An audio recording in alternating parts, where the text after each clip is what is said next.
నా Pulsar N160లో mode అనే button ఉంటుంది. ఆ బటన్ వల్ల ఏమేమి యూజెస్ ఉంటాయో ఒకసారి మనమైతే చూద్దాము. ఫస్ట్ ఇంజన్ అయితే ఆఫ్ ఉంది. ఇంజన్ ఆన్ చేసాము.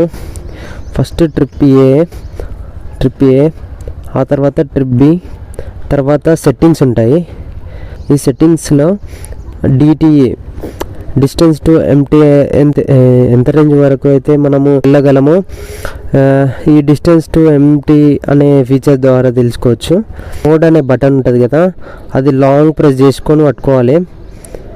అలా పట్టుకున్నప్పుడు మెయిన్ మెనూకి అయితే వస్తాము. ఇందులో బ్లూటూత్ ఆన్ ఆఫ్ ఉంటుంది. మనము బ్లూటూత్ ఆన్ చేసుకోవచ్చు లేదా ఆఫ్ కూడా చేసుకోవచ్చు. ఆ తర్వాత సెట్ క్లాక్ ఉంటుంది. ఈ సెట్ క్లాక్ వల్ల టైం మార్చుకోవచ్చు. మోడ్ అనే బటన్ని గట్టిగా హోల్డ్ చేసి పట్టుకున్నామంటే ఇక్కడ క్లాక్ అనేది యాక్టివేట్ అవుతుంది. మోడ్ బటన్ ప్రెస్ చేస్తూ hours, minutes and AM PM కూడా మార్చుకోవచ్చు మనము.